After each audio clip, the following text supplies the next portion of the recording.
Hi, it's Laura here, and I'm going to talk to you about the Expert Patient Programme. This is a program which is a 6-week program, and it's free and it's funded by the NHS. I'm not sure how many they do, maybe once a year, and it's maybe available at your local group with MS, but people can do the course if you're suffering with any other long-term health conditions that you have fatigue with. And it's really, really good and very interesting, and it explains lots of different little problems that you have. And so I'm just going to go through my presentation with you of sort of a summary of each week. And I just think that I just want to share this with you because there's going to be a lot of people out there who suffer with lots of different types of fatigue, and specifically with MS related fatigue.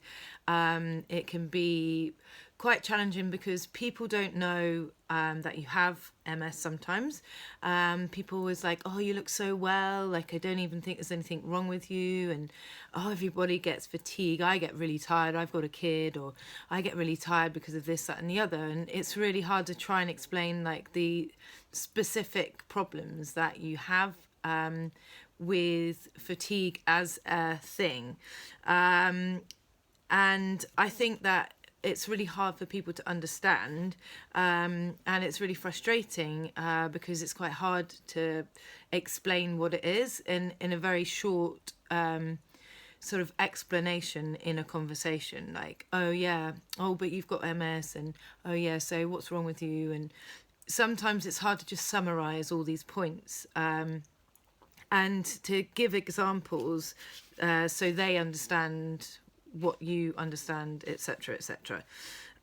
So you have like fatigue, and then you have MS fatigue. So say that you ran a not ran a marathon, but say that you went for a 5k run or something like that, and then after you've done the 5k run, you're like, God, it was really exhausting. And that's because you've done a 5k run.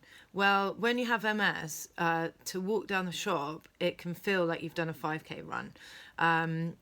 I like this course meant that I learned to control my symptoms.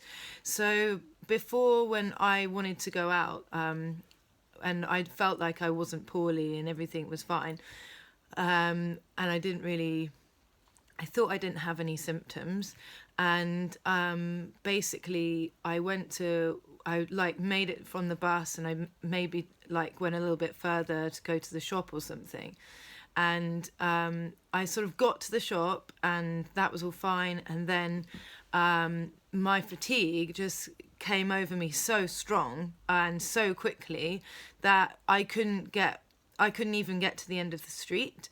And I was so upset and I was really shocked. And I thought, this is like the onset of my MS, like coming on really harsh now. And actually what was happening was I was suffering from fatigue. And I basically ended up getting a taxi to go home. And I was pretty upset about it. But I've realised from doing all these courses and stuff to try and help me manage my symptoms that actually this was a MS related fatigue. So it's unpredictable. It varies on a day-to-day basis. There is a lot of different factors that can affect your fatigue. So for example, temperature. If it's too hot, then that can be tiring. Maybe you've got MS and actually for the physical side of things it doesn't affect you, but maybe somebody who has more of mobility problems, cognitive problems can be really challenging. So it's sort of working out what type of symptoms that you have, and then just learning how to deal with them. So for an example, if I'm having a conversation with somebody I find it really hard to remember the points of the conversation of what I want to say and what my answers are.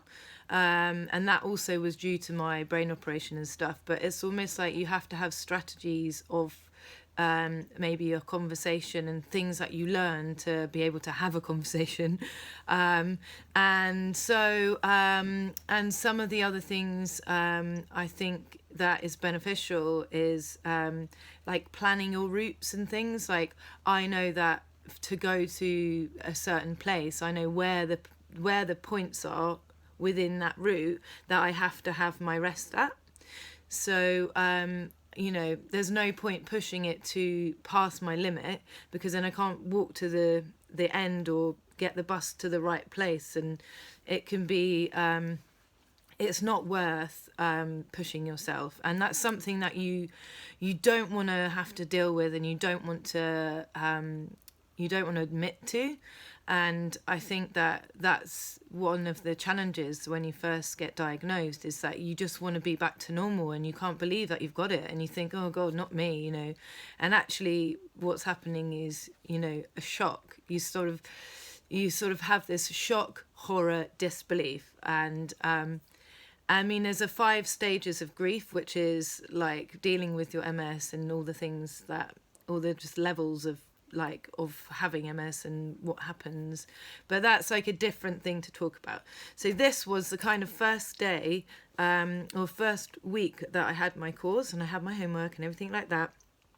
But so one of the next things that or the different types of fatigue. So we've got the 2 main types. So you've got the physical primary fatigue.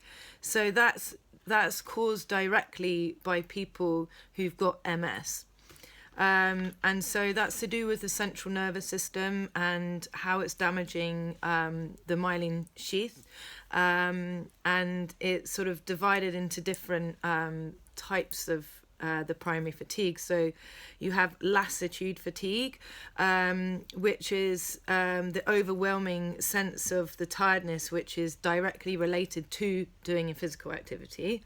Then you have the short-circuiting, the neuromuscular fatigue. So for an example, like this rest thing, if you just do some exercise or whatever, or anything you do, that is a neuromuscular fatigue.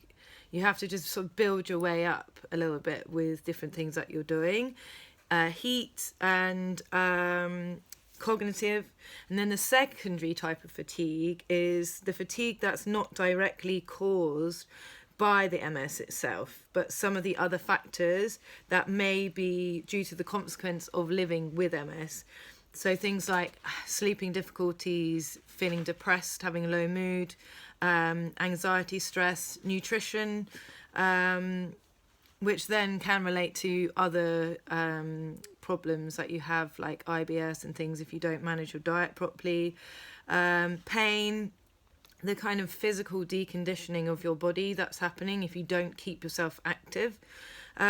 Infections, like any type of infection that can bring on the fact that you're having a flare-up with your MS. For example, silly things like if you're not drinking enough water, then you could then potentially have a bladder infection, which could then lead on to a relapse.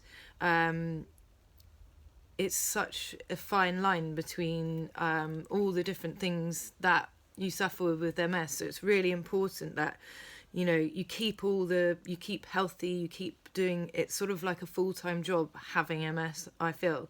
And things like some medications that you have got like another side effects, like some of the MS medication that I've had in the past that can affect things like my mood, and like my skin is now like becoming a bit of a problem.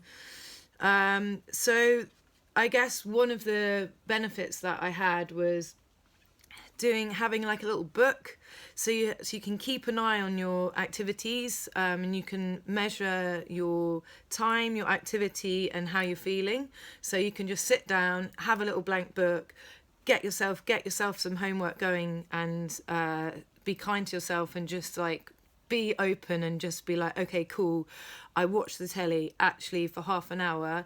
That made me exhausted, which meant first thing in the morning I couldn't go and make my breakfast.